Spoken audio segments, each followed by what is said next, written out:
expanding our penetration into the audiences or expanding our reach and impressions, but really going to where it becomes more relevant in order to connect with our target market.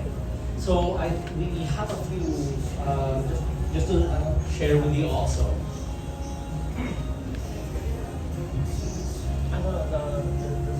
Marketers in the Philippines are actually really uncertain on how to reach their target market. What with all the different channels and media that you can choose from, it's really already a plethora of options right there. So which one really matters, which one will really deliver the right results is always the burning question for our advertisers.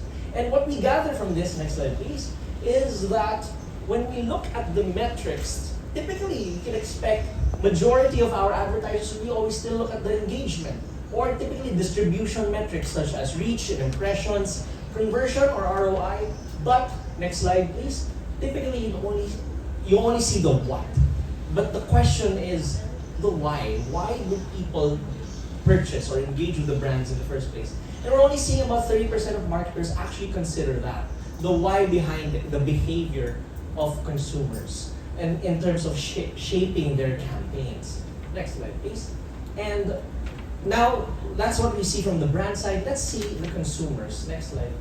So we're seeing actually that 7 out of 10 consumers are likely to engage with brands when they're already positively predispositioned towards the brands, and also relative to the platform or the medium that they are consuming content from. And that allows them to be more receptive to the ads of the brands. Next slide, please. And that is why one key thing about this is that context always drives impact. And with all the challenging different platforms and all the content that we get online, digitally, all the more for us to stand out of the clutter, it's all about context in order to make sure that we get the right message to the right people in the right manner. And more importantly, it's also with the right content. So context drives impact with the right content, with content actually driving about 50% of ROI of all our ads. And next slide, please. So now let's look at the channels, right? Next slide, please. So very interesting. This is some data we've gathered from our friends at View. We are seeing actually the category where View operates in, OTT or over the top, is actually growing fast. You know, with a 70 million viewing audience in the Philippines overall for the whole category of OTT, with a 6% average growth year on year. Next slide, please. We're also seeing a lot of growth in OTT that is only a matter of time until OTT actually not only catches up with traditional TV, but will actually overtake traditional TV. In fact, we've seen that already in neighboring countries like Thailand and Vietnam, where OTT has already overtaken traditional TV. And that is where we are headed. With View, we are seeing much of that growth for the OTT and the OTT landscape. Next slide, please. In the Philippines. And then now we have expanded into like a plethora of like advertising channels. But as someone who consumes ads and as part of the advertising industry, how has it changed?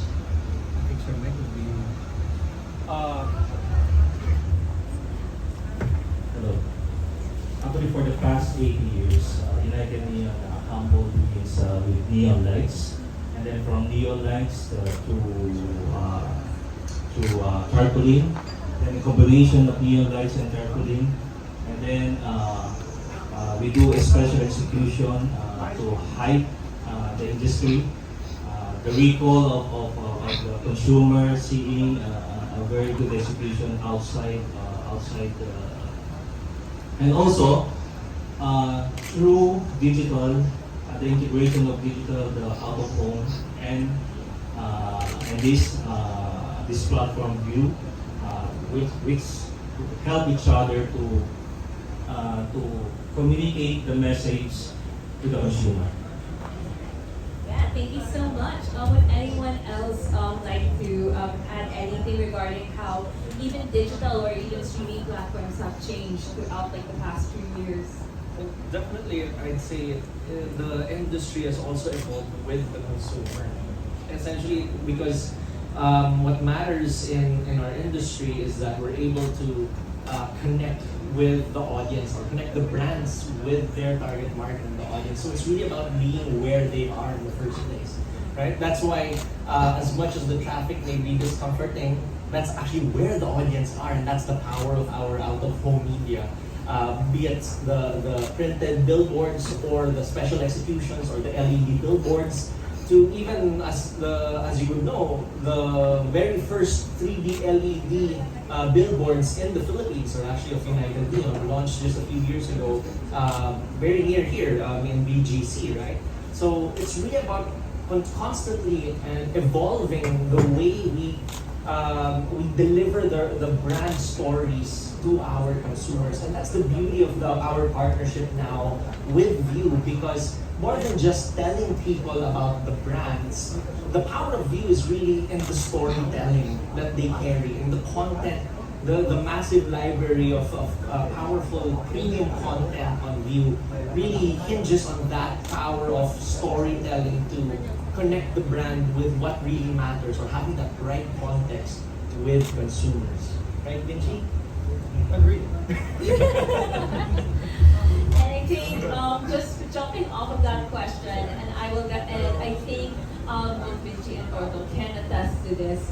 What is the advantage of over-the-top platforms or streaming platforms like these compared to other digital channels like, say, Facebook, Instagram, TikTok, etc.? So definitely, I think there is a difference, right? Number one, I think Raf sort of alluded to that earlier on, no? Na, you know, the audiences today kasi are super fragmented, right? We all think that, yes, probably everyone's in social media channels, right? But I think the struggle there is standing out, right, in these channels. Because, you know, there's so many things happening, right? It's a scroll environment. Attention spans are very short in this space, in these platforms, right? And I think the advantage really of View is that, you know, the platform commands a lean-in attention for the user, right? And you visit, I think also the visits to View are also intentional, right? It's not like sometimes social channels you're trying to kill time, right? You scroll through. With View, you're really intent on watching long-form content, right? I think that's the main difference. So on View, you're reaching users that are leaned in with very, very high attention, right? So I think that's the main difference. Yeah. Go ahead. Yeah, so I just want to add to what Torto said. So I really think he hit the nail on the head on that point. Kasi even for us, like tayo, if you think about your mindset when you open your Instagram profile or when you're scrolling through TikTok or Facebook, it's a very, you know, thumb scrolling experience. But when you decide that you're gonna watch something on a streaming platform, it's very deliberate. You know, you turn your phone from portrait to landscape, you sit back, and you have no intention of really after pressing play that your thumbs are involved.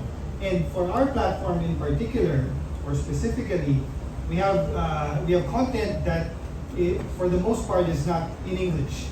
So you have to read the subtitles, or if you're gonna listen to a dubbed version, you're doing it for a reason. It's because you want to see the characters, or you want to see the story. You don't want to be bothered to read. So what's different on our platform is that you're hyper engaged, and I think that's what really we have going for the most versus other social media platforms. All right, thank you so much. And you. Right? So why is the Philippines so special, right? Why are we super attracted to this Asian content? So I'm taking it on the perspective of my wife, who's like a heavy Asian content user, right? So what I learned from her is that I think a lot of the Asian shows sort of resemble the values we have as Filipinos, right? So it's family, resilience, like, right? So a lot of these values, I think Filipinos can relate to, right? And I think that's why we're seeing an explosion of like Asian content in the Philippines. Billboards, LRT, the buses, the transport hubs, really creating that whole story wherein you actually already embed your brand into the very daily experiences of your consumers. And but not just the daily experience that could be clutter for them, but the daily experiences that actually matter because you're leveraging on that emotional investment that they also have into the stories that are on view. So, Yeah. To add with Rob, actually to tell you honestly, before we treat online as a threat to offline.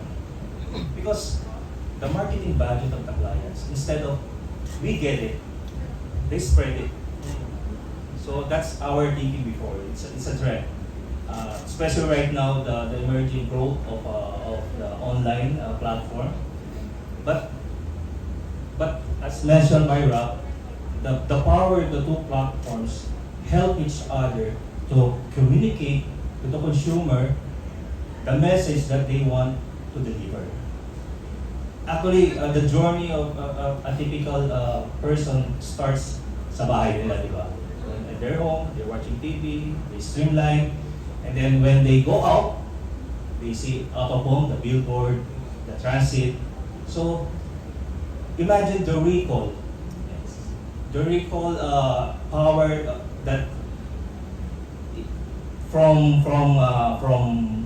digital to out of home. I think that's the most important thing that, as mentioned a while ago, it's helping each other to deliver and to communicate properly the message that our brand would like to give to the consumer. Got it. So it is a real emerging and merging of different online and offline platforms. Because when you think about it, a consumer usually goes through like 7 to 8 touch points of media on, I would say, a daily basis. Whether traffic man yan, or online, or even offline, whether you see it on TVs or on your phones, right? And given this, let's talk about also the capabilities of what InnovationOne and you can do together. With this partnership, how do both organizations aim to serve the consumers nowadays? Like not just making their lives meaningful through ads, but then to cut through all of the noise online and offline, and especially since people are looking for something more than just a hard sell. Because right now they're all desensitized now. So how do both InnovationOne and you basically learn or basically work together to serve that? I'll start with the side of InnovationOne first. As we always start with the data and see what the data tells us in terms of insights. The beauty of our partnership with View now will also give us a glimpse or a better understanding also of what kind of content, what kind of stories actually matter to the market now. And that is how we can help also empower the brands to really speak to those very emotions, to those very stories, those emotional investments of consumers, so that we can not only stay relevant, because we don't want, again, to your point, we don't want to hard sell to an already desensitized audience, but you want to really make the brand part of their everyday, part of their lives, and what really matters to them. That's what context matters. So the marrying of these two companies now, through this partnership, allows us to not only get that data, get that insight, but really breathe life into that through the campaigns that we run, both online and offline, for our brands. Yeah, I think for me, right, I think both United Neon, InnoOne, and View, I think we're both experts in our own space, right? So I think we can really bring a lot to each other, right? There's a lot of benefits, right, that we can get from each other. But I think for View, right, well, we all understand that streaming, yes, right, a lot of people are streaming, but in reality, a lot of brands are still not investing in streaming, right? So I think for us in View, right, it's still, we have to do a lot of educating the market, right? And we're a very small team, right? So I think the sales team is like a team of like 6 people, right? So I think what this partnership allows us to do is to really, give us that multiplier effect, right? So we want to speed up that transformation, right? For advertisers to really see the benefits of streaming, right? And leveraging on United Neon's expertise, their own network of advertisers, right? That's really where we also see where we both benefit as well. All right, thank you all so much for your insights. Well, let's just wrap up with one. The responsiveness of the market to the ad vis-a-vis the content that it is connected to or it is delivered through in terms of the genre or the even down to the very title or the synopsis, the theme of the story allows us better insight into what I mentioned earlier, the why, right? Because typically we just target on the what of our target audience in terms of what's their demographic profile, right? What are their occupations? What are their psychographics, their interests, and their location, right? That's the typical, I would say to a certain degree already the traditional way of doing it on digital. But with the data that we can capture from View now, it